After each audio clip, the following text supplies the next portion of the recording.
बुरी संगत उस कोयले के समान होती है जो छोड़ने के बाद भी कालिख लगा देती है। हम सब भी जानते हैं मालदीव्स अब चीन की संगत में है और उसके दम पर भारत का अपमान कर रहा है। 4 साल पहले मालदीव्स की संसद में खड़े होकर प्रधानमंत्री नरेंद्र मोदी ने दोस्ती के जिस भरोसे और सद्भावना का मंत्र दिया, आखिरकार मालदीव्स ने उसे क्यों भुला दिया? और यह भरोसा इस विश्वास से आता है कि हम एक दूसरे की चिंताओं और हितों का ध्यान रखें, जिससे हम दोनों ही और अधिक समृद्ध हो और अधिक सुरक्षित रहें। ऐसा तभी संभव है जब हम अच्छे वक्त में और बुरे में भी आपसी विश्वास को और पुख्ता करें। अध्यक्ष महोदय, हमारा दर्शन और हमारी नीति है वसुधैव कुटुंबकम, यानी सारी दुनिया एक परिवार है। मालदीव्स चीन के साथ उस रास्ते पर चल पड़ा है जिस रास्ते पर सिर्फ और सिर्फ बर्बादी है। मालदीव्स की सरकार अब ऐसे हथकंडे अपनाने की तैयारी में है जिससे कि बॉयकॉट मालदीव्स होने से बच सके।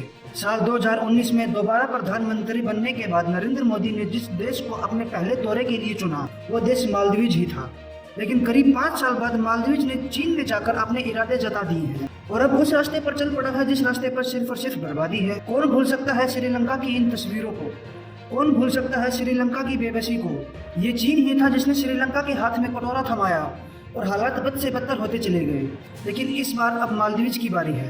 टूरिज्म को लेकर भारत और मालदीव्स के बीच बहुत बड़ा विवाद खड़ा हो गया है, जिसके चलते मालदीव सरकार ने कुछ कड़े कदम उठाए हैं उन मंत्रियों के खिलाफ जिन्होंने प्रधानमंत्री नरेंद्र मोदी के खिलाफ बुरे शब्दों का इस्तेमाल किया, और अपशब्द बोलने वाले मंत्रियों को सस्पेंड भी कर दिया गया है। लेकिन अभी भी प्रेसिडेंट के ऑफिस से स्ट्रॉन्ग स्टेटमेंट आना अभी बाकी है। चीन पहुंचकर मालदीव के राष्ट्रपति ने चीन का गुणगान किया, उसे सबसे सहयोगी और विकास में साझेदार बताया और अब उसके साथ मुक्त व्यापार समझौता भी किया गया है। और अब मालदीव के राष्ट्रपति ने चीन से गुजारिश की है कि अपने नागरिकों को ज्यादा से ज्यादा मालदीव भेजें। मोहम्मद माजू ने कहा, कोविड से पहले चीन हमारा नंबर 1 बाजार था और मेरा अनुरोध है कि चीन इस स्थिति को फिर से हासिल करने की तरफ कदम उठाए। तो ये सब तब हो रहा है जब मालदीव के हर हिस्से पर भारत की मोहर लगी है। उसकी पहचान हर जगह बिखरी पड़ी है। मालदीव के हर कोने, हर सेक्टर पर भारत की एक स्टंप नजर आएगी, चाहे वो मेडिकल सेक्टर हो, हॉस्पिटल हो। भारत ने बहुत काम किया है मालदीव्स में।